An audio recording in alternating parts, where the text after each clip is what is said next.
జూబ్లీహిల్స్ ఉప ఎన్నికలో కాంగ్రెస్ ఘన విజయం సాధించింది. ఎన్నికల అధికారులు నవీన్ యాదవ్కు గెలుపు ధృవీకరణ పత్రం అందించారు. మరింత సమాచారం మా ప్రతినిధి సతీష్ ప్రత్యక్ష ప్రసారం ద్వారా అందిస్తారు.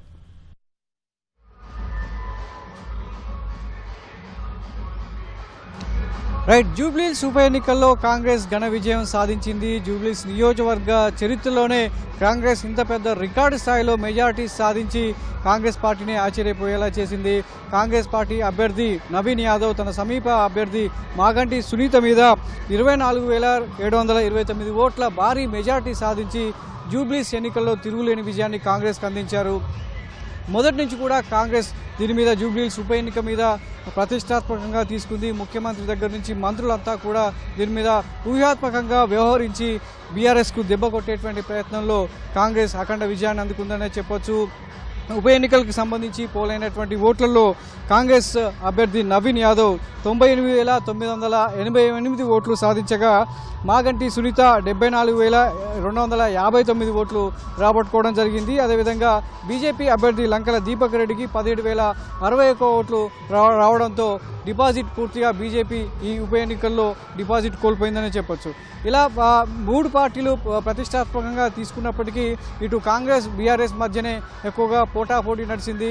మొదటి నుంచి కూడా ఈ రెండు పార్టీలు ఈ ఉప ఎన్నికను దక్కించుకోవాలని పోటాపోటీగా ప్రచారం చేశాయి. ఎవరి బలం వాళ్ళు నిరూపించుకునేందుకు నియోజకవర్గంలో ఉన్నటువంటి 7 డివిజన్లకు సంబంధించి కూడా ఓటర్లను ప్రసన్నం చేసుకునే వివిధ కార్యక్రమాలు చేపట్టారు.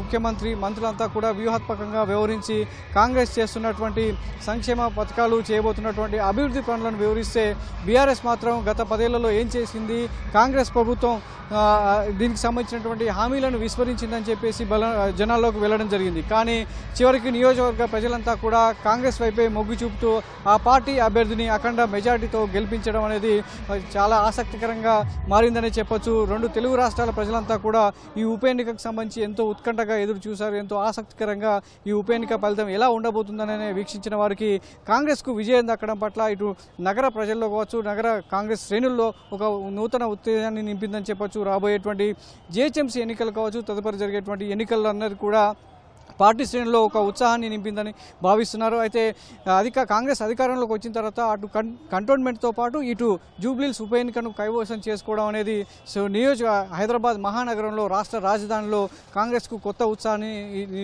నింపిందని చెప్పొచ్చు. ఎందుకంటే మొదటి నుంచి కూడా ఈ ఉప ఎన్నికకు సంబంధించి బీఆర్ఎస్ గట్టి పోటీని ఇస్తూనే ఉంది. అటు దివంగత ఎమ్మెల్యే మాగంటి గోపీనాథ్ సతీమణికే మాగంటి సునీతకు టికెట్ ఇచ్చి సానుభూతితో ప్రజలకు దానికి సంబంధించినటువంటి ఓట్లను అడిగేటువంటి ప్రయత్నం చేశారు. అదైన శైలిలో ఆ పార్టీకి సంబంధించినటువంటి వివిధ కార్యాచరణతో ముందుకెళ్లి ఓటర్లను పోలింగ్ కేంద్రాలకు రప్పించే ప్రయత్నం చేసినప్పటికీ చివరిసారిగా గత అసెంబ్లీ ఎన్నికల్లో ఎంతైతే పోలింగ్ శాతం నమోదైందో 48.49%, 1% మాత్రమే పెరగడం అనేది ఇటు రెండు పార్టీల్లో కూడా కలవరానికి గురి చేసింది. 1% మాత్రమే పెరిగినటువంటి ఓట్లలో మెజారిటీ ఎవరికి ఉంటుంది, ఎవరికి గెలుస్తారనేది కూడా ముందస్తుగా ఎవరికి వారే అంచనా వేసుకున్నప్పటికీ ఎగ్జిట్ పోల్స్ మాత్రం స్పష్టంగా కాంగ్రెస్ వైపే ఆధిక్యాన్ని ప్రదర్శిస్తాయి. కాంగ్రెస్ ఖచ్చితంగా ఇందులో గెలవబోతుందని చెప్పేసి మొదటి నుంచి కూడా ఈ ఎగ్జిట్ పోల్స్ అన్ని కూడా స్పష్టం చేశాయి. ఆ దిశగానే కాంగ్రెస్ ఈరోజు జరిగినటువంటి ఉప ఎన్నికల కౌంటింగ్లో మొత్తం కూడా మొదటి రౌండ్ కాస్త పోటీనిచ్చినప్పటికీ మొత్తం మిగతా రౌండ్లు 10 రౌండ్లలో 9 రౌండ్లలో గట్టిగా మొత్తం కూడా ఆధిక్యాన్ని ప్రదర్శిస్తూ ఎట్టకేలకు జూబ్లీహిల్స్ను కైవసం చేసుకుని తన స్థానాన్ని కాంగ్రెస్ నగర ఎమ్మెల్యేలో స్థానాన్ని మరో బదిలీ చేసుకుందని చెప్పొచ్చు. మొత్తంగా జూబ్లీహిల్స్ ఉప ఎన్నిక అనేది కాంగ్రెస్ పార్టీలో కావచ్చు, శ్రేణుల్లో అనేది ఒక నూతన ఉత్తేజాన్ని నింపింది.